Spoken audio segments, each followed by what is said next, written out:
कभी सोचा है कि कुछ चीजों को छूने से बिजली का झटका लग सकता है पर कुछ को नहीं? आज हम यही पता लगाने वाले हैं। एक इलेक्ट्रिक जासूस बनकर हम मिलकर इस रहस्य की तह तक जाएंगे। तो केस हमारे सामने है। एक सीधा सा सवाल, आखिर क्यों एक मेटल का चम्मच तो बिजली को आराम से गुजरने देता है, लेकिन एक प्लास्टिक का कांटा उसे पूरी तरह से रोक देता है? मतलब धातुएं बिजली की इतनी अच्छी दोस्त क्यों हैं और प्लास्टिक दुश्मन जैसा क्यों है? चलिए इस केस की छानबीन शुरू करते हैं। तो अब हम ये देखने वाले हैं कि हमारे आसपास जो रोज की चीजें हैं उनमें ऐसा क्या छिपा है, कौन सी ऐसी प्रॉपर्टी है जो ये तय करती है कि वो बिजली के लिए दोस्त का काम करेगी या दुश्मन का। अब भाई किसी भी केस को सुलझाने के लिए जासूसी उपकरण तो चाहिए ही, है ना? तो चलिए देखते हैं हमारी इस खास जासूसी टूलकिट में क्या क्या है। ओके, तो ये रहे हमारे टूल्स। एक बैटरी, ये हमें देगी एनर्जी।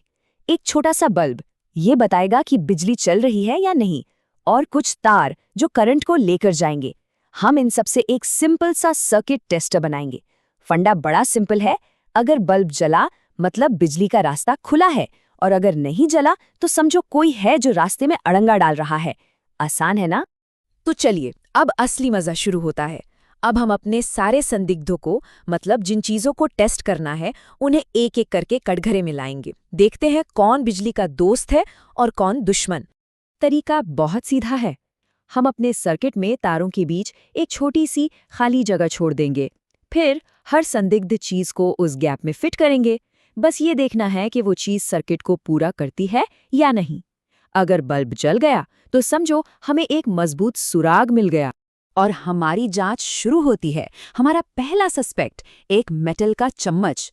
क्या लगता है, क्या ये बिजली को पास होने देगा? चलिए पता लगाते हैं। और ये देखिए, बल्ब जल गया। इसका मतलब चम्मच ने सर्किट पूरा कर दिया। ये एक बहुत बड़ा क्लू है, इसे दिमाग में नोट कर लीजिए।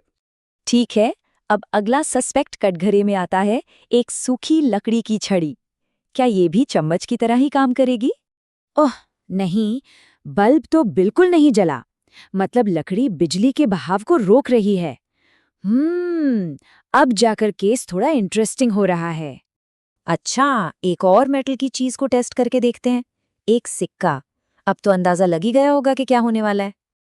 एकदम सही, बल्ब फिर से जल गया। तो अब एक पैटर्न बनता दिख रहा है। ऐसा लग रहा है कि सारी धातुएं, सारे मेटल्स बिजली के पक्के दोस्त हैं। चलो अपनी थ्योरी को पक्का करने के लिए एक और नॉन मेटल चीज को टेस्ट करते हैं। इस बार है एक रबर का इरेजर। और नतीजा वही, बल्ब नहीं जला। इरेजर ने भी बिजली का रास्ता रोक दिया। मुझे लगता है कि अब सबूत काफी हैं और हमें एक बिल्कुल साफ पैटर्न मिल गया है। तो इस पूरी जासूसी से हमने आखिर क्या पता लगाया? हमने देखा कि हमारे जितने भी सस्पेक्ट्स थे उन्हें हम साफ साफ दो अलग अलग ग्रुप में बांट सकते हैं। पूरी कहानी का सार, या कह लें कि केस का नतीजा, बस इतना सा है। जो चीजें मेटल की थी उन्होंने बल्ब को जलाया, और जो नॉन मेटल थी उन्होंने बल्ब को नहीं जलने दिया। तो ये रहे हमारे दो ग्रुप। एक तरफ वो चीजें हैं जो बिजली को पास होने देती हैं, जैसे मेटल का चम्मच, सिक्का।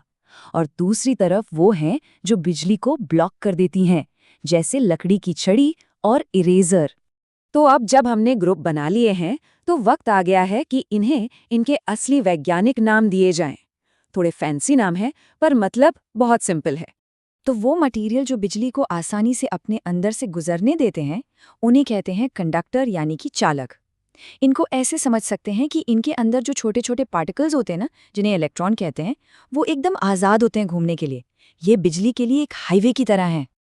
और दूसरी तरफ वो मटेरियल जो बिजली के बहाव को रोक देते हैं उन्हें कहते हैं इंसुलेटर, यानी अचालक। इनमें जो इलेक्ट्रॉन होते हैं वो कसकर बंधे होते हैं, घूम फिर नहीं सकते। मतलब ये बिजली के लिए एक बंद दीवार की तरह हैं। अच्छा, तो अब ये सवाल उठता है कि ये सब जानना इतना ज़रूरी क्यों है? कंडक्टर और इंसुलेटर, इसका हमारी असल ज़िंदगी से क्या लेना देना? सच तो ये है कि ये हमारी रोज़ की ज़िंदगी का एक बहुत बड़ा हिस्सा है। ज़रा अपने घर में बिजली के तारों को देखिए। तार के अंदर होता है कॉपर या एल्यूमिनियम का मेटल, जो कि एक बेहतरीन कंडक्टर है और करंट को आगे ले जाता है। लेकिन उसके ऊपर प्लास्टिक की परत होती है जो कि एक इंसुलेटर है। ये इंसुलेटर ही हमें बिजली के झटके से बचाता है। यही हाल औजारों के हैंडल का भी है। तो असल में कंडक्टर और इंसुलेटर के बीच का ये जो फर्क है ना, यही हमारी पूरी इलेक्ट्रिकल सेफ्टी की नींव है।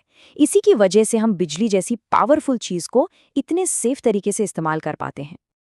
चलिए, हमारे जासूस ने ठोस यानी सॉलिड चीजों का केस तो सॉल्व कर दिया, पर लिक्विड्स का क्या? क्या पानी बिजली का कंडक्टर है या इंसुलेटर?